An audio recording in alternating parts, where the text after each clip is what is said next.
pretty much done everybody. You've done Fridman, because that one did very well. You've done Diary of CEO. I think you've done Ryan. Yep. So you haven't done Tucker. You've not done Rogan. I have not done Rogan. Why haven't you done Rogan yet? So Rogan actually knowingly is passing me up.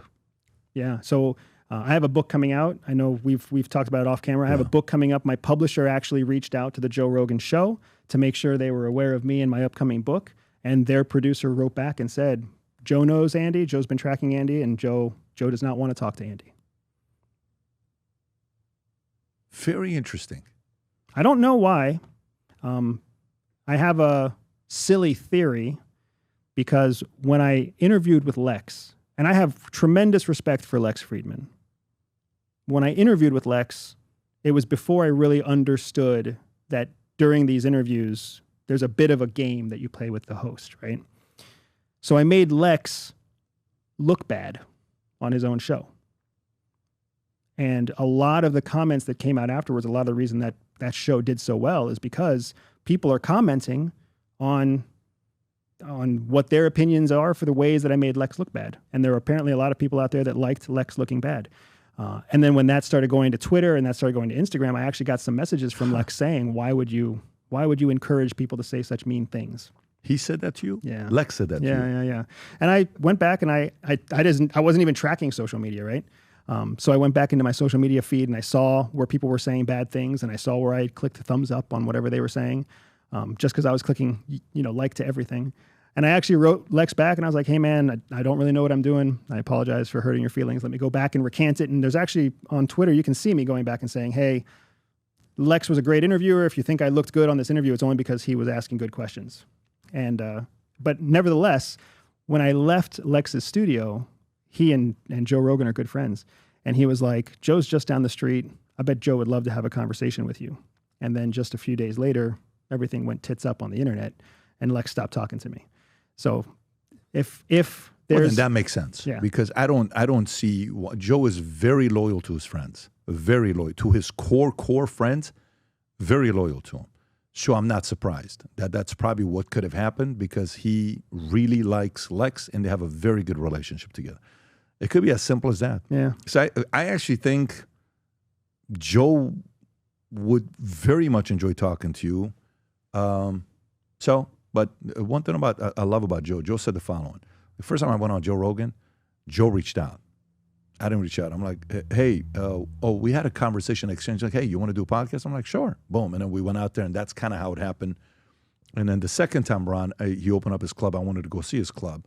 And then he said, hey, if you're down here, you want to do a podcast? Sure, let's do a podcast. And I gave him the few gifts, which, by the way, man, let me tell you, I don't know if you saw when I gave him the gifts, the comment section. They were not, I will never, ever give anybody a gift after my, if you go back and look at my history of me having, like when I had Kobe Bryant, I give him a gift.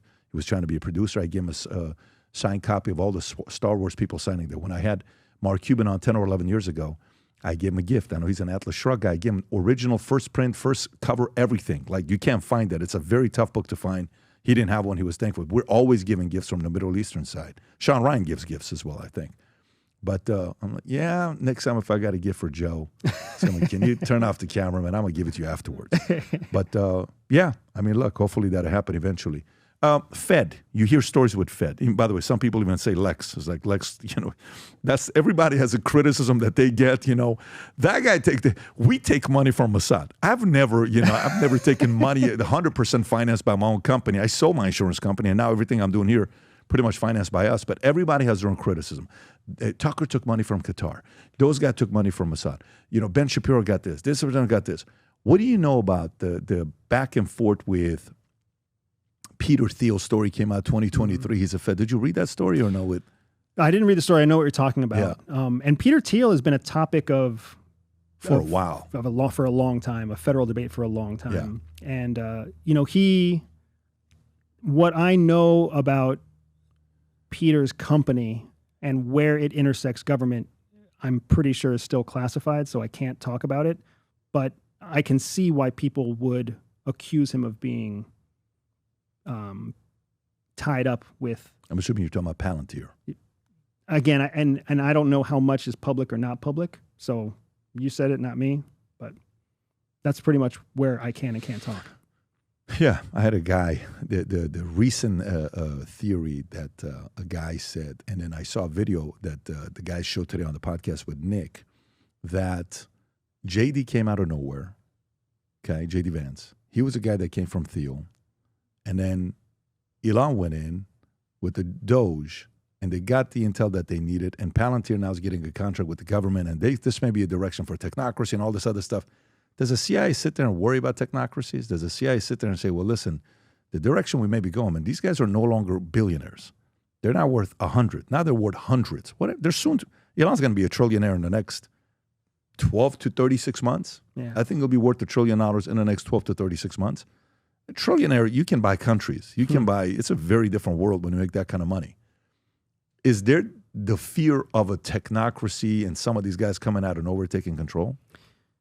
Not at CIA, not widespread at CIA. Keep in mind, CIA's focus is almost exclusively foreign, right? If they're looking inside the United States, it's because a foreign threat has made it inside the United States. So they don't worry about that. But I will say that there's a very practical level in federal government where somebody else decides what technology you use.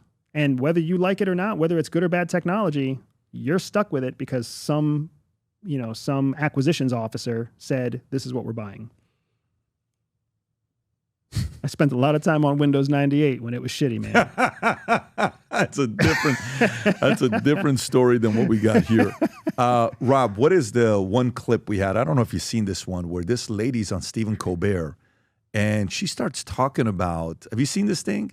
I don't think so. Okay, so this is interesting. So she's sitting and all of a sudden, I think the conversation said, did you ever work with CIA for the movie and all this other stuff? She did a show called Homeland on Showtime, I believe, Claire Danes, where it was about intelligence agencies tracking terrorists. And here's what she said. Spike. So that they're saying he interrupted so quickly because the producer on the back end was like, yo, stop, she's giving too much information. Is that likely or now is it just... So I can see why a producer would redirect her, for sure. I can also see how that may have just been he was excited. What year or what month was that, Rod? I'd have to go back and check. Hang on. Because what she's saying is 100% accurate. We don't call it spy camp, but there are definitely moments where CIA officers who are no longer undercover will meet in restaurants around the DC area with actors, actresses, investors, market movers, anybody who can get the approval to sit with them. So 7.5 2018. So 2018 is 2 years after the Trump administration, and Trump was keeping CIA at a distance, if you recall back then. So she's telling the truth, and that is the kind of stuff that they talk about, and that's what happens at these camps.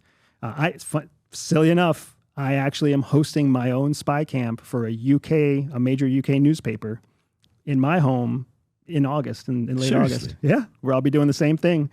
I'll run them through a mock surveillance operation. I'll run them through and teach them tradecraft and show them how to do things in the field so that they can be informed when they write their article. That's wild, man. That is fully wild. Nowadays, more than ever, the brand you wear reflects and represents who you are. So for us, if you wear a Future Looks Bright hat or a Valuetainment gear, you're telling the world, I'm optimistic. I'm excited about what's going to be happening, but you're a free thinker. You question things. You like debate. And by the way, last year, 120,000 people got a piece of Future Looks Bright gear with Valuetainment. We have so many new things. The cufflinks are here. New Future Looks Bright. This is my favorite, the green one. Just yesterday, somebody placed an order for 100 of these. If you watch the PBD podcast, you got a bunch to choose from. White ones, black ones.